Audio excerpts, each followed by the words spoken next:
Hey guys, it's Team Junkyard Dog, and today we're going to be talking about Rougaroo, and we're going to be turning this pile of parts right here. All this stuff is going to be the new Rougaroo, and I'm going to show you guys how I'm going to build this new undercutter version of Rougaroo. Now, as you may know, the last version of Rougaroo did not go so well. It kind of went something like this.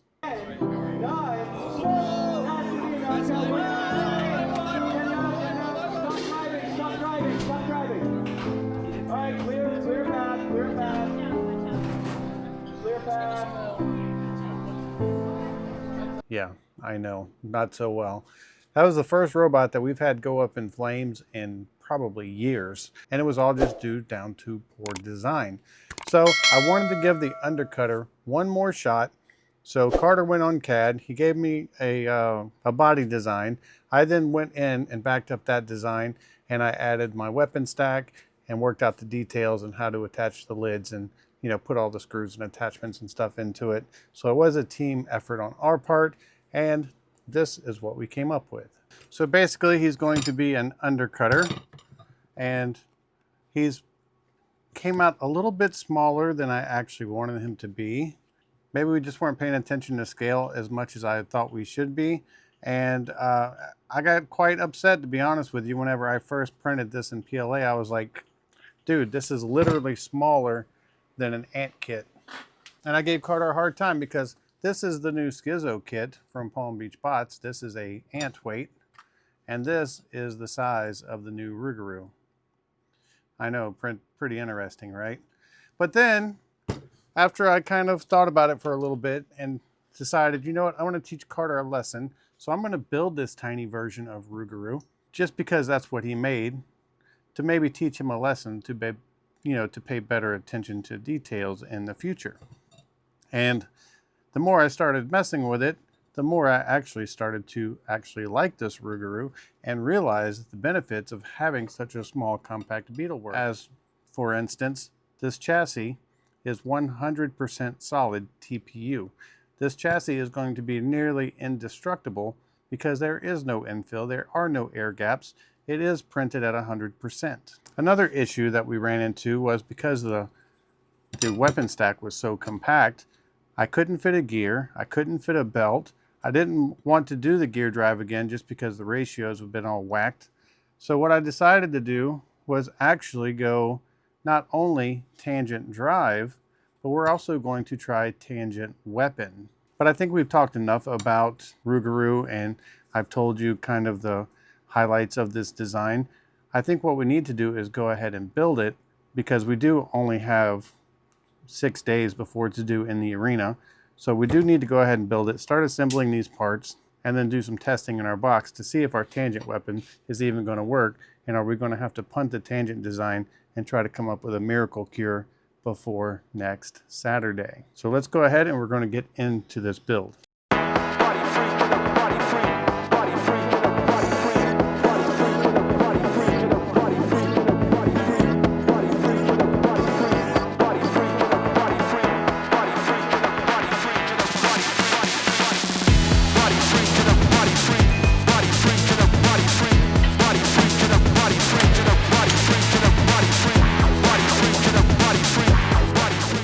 Alright, so we did decide to go tangent drive, or that's what I wanted to go with. We will assemble one of the drive sides for you. As you can see, all the metal on this Beetle is all 3mm aluminum because I needed to put as much weight on it as possible. Due to the small size, it was only going to weigh about 1.5 pounds. So I went crazy. I did everything out of super thick aluminum. I printed the chassis at 100% infill. I did the wheels out of TPU carbon fiber. Yes, you heard that right, TPU carbon fiber. And just to try to put as much weight on it as possible. And even after doing all those tactics, I'm only estimating it to weigh about 2.5 pounds.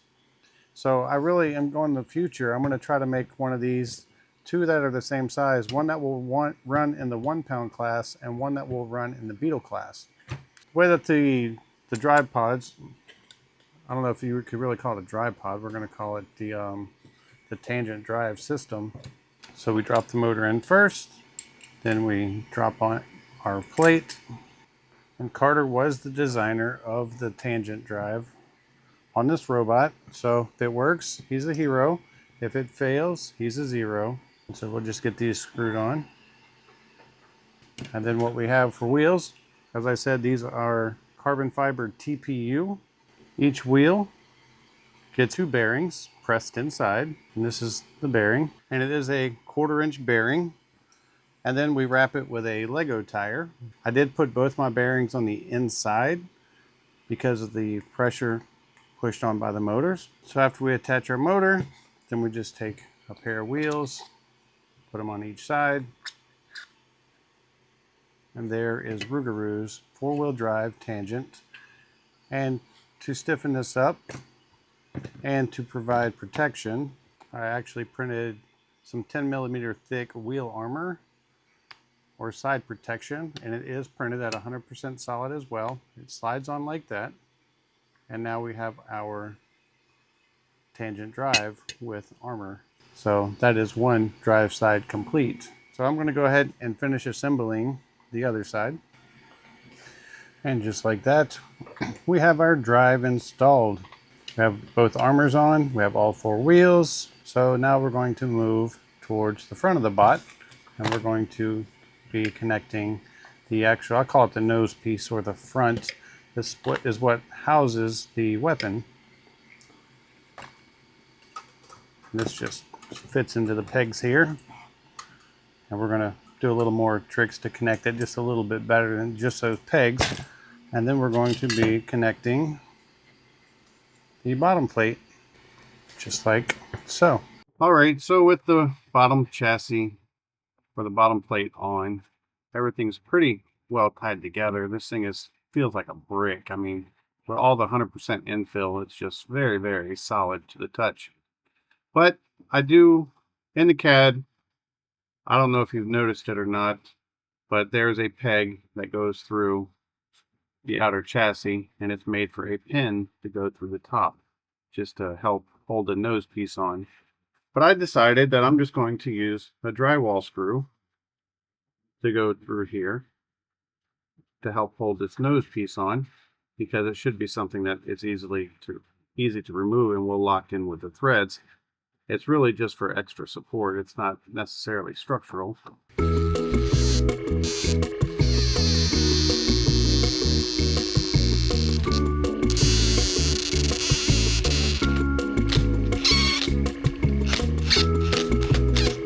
And it's going to look kind of dorky with a big Phillips head sticking out right there.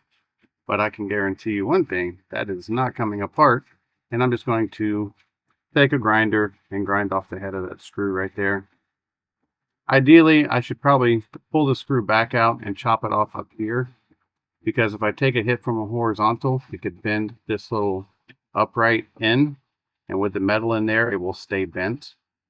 So I might actually cut the screw off where it goes just past the peg. But you get the idea of what I'm doing here. So after I put in this other peg, we're going to go ahead and we're going to start assembling our weapon stack, and I'm going to show you how I designed this weapon stack. Alright, so for the weapon stack, this is the motor plate where I'm going to install the BA. I'm running the BA 2310 1220 kV motor, and it will be mounted on the plate in this manner. And what I'll do is I'm going to go ahead and base assemble this and then kind of show you guys what it looks like together. Alright, so this is going to be your up close look of the weapon stack before we put it in. This is the bottom side facing up. So what I'll do is I'm going to take a thrust bearing like this, and I machined out a groove in the plate for the bearing to sit flush because tolerances are extremely tight. Then I'm going to have a 10mm shaft. This is a linear actuator rod that I got from the Zon from Amazon. It goes on this way, and then I will drop one washer over, and then we will take our custom weapon hub. This is a 100% TPU with a urethane wheel poured around the outside because it is going to be a friction drive weapon or a tangent weapon. And I have two 10mm by, I think, 10 by 14 mil bearings in here. And that will drop over the top just like so. And then on the lathe, I made this out of a piece of aluminum round bar.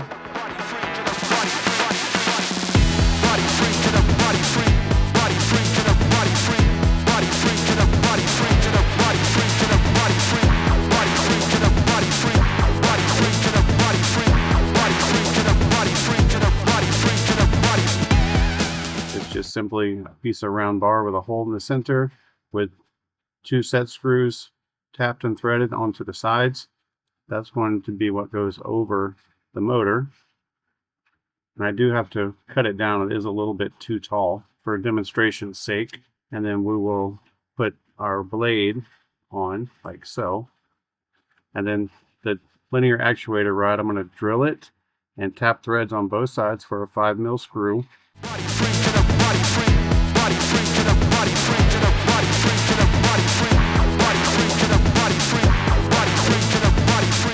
And there we have our weapon stack. You can see the top of the bot. We have our top plate.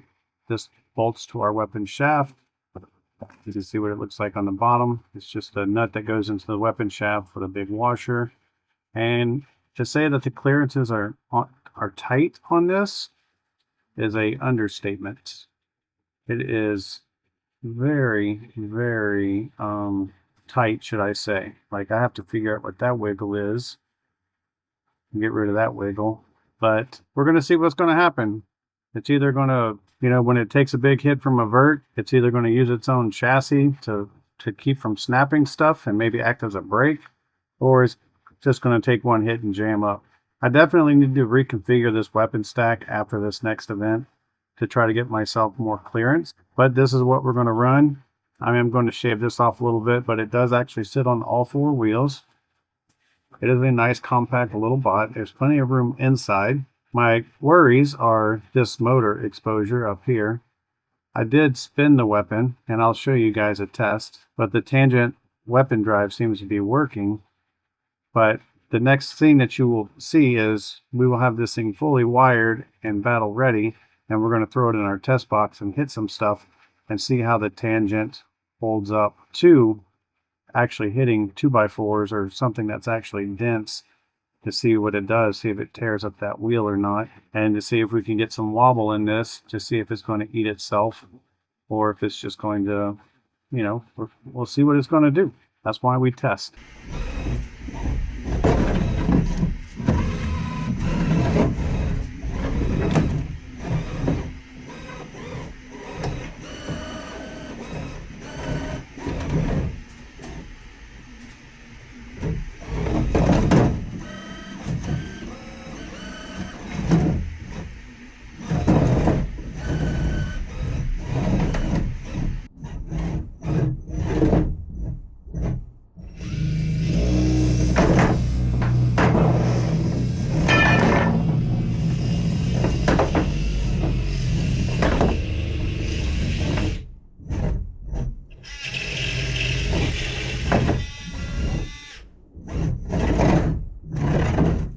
Okay, so what we can say is we're learning something. The first attempt with the weapon, which failed, was with this pulley right here. This is the homemade pinion. It's completely smooth, hoping that would give it better traction on the urethane. And you can see what happened. For some reason, I guess with the friction, this thing gets so hot that it melted the urethane and completely trashed this pulley right here. So I decided to try the pinion gear off of an RC car. This one actually ran and stayed completely cool. Did not get hot at all, but it did, after 1:20 saw a groove into the urethane. So I don't know if I maybe improperly poured my urethane and it's just not tough enough, or if I need to switch to a different material. I did order some rubber in, some sheet rubber, so I can laser cut some disc to try to use pure rubber rather than urethane. So we'll be trying that later on today, I think. But the saga continues. As far as drive goes, this thing is very, very quick. It turns very fast. Could not be happier with the drive system. We just need to figure out what's going on with this weapon system. To be continued.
as you can see,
well, as that test went, you can see that the new setup is working.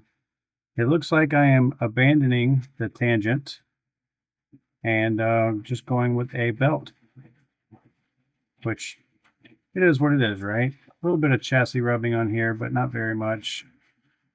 Way more reliable, makes the robot hit way harder. So all I had to do to create this pulley right here for the weapon was I took some of these that I already had, I put them in the lathe, I turned them all the way down. If you look on the back of these, you can see that it's like there's an inner sleeve, and because I wanted to use the factory threads instead of threading my own, I just turned this on the lathe and took this whole outer layer off and shaved it down. And that's how I got my pulley. So looks like we have success. Looks like Rougaroo is going to be ready on competition day, 100% ready to go. The pulley up here ended up being TPU carbon fiber. So wish us luck and let's see how it goes.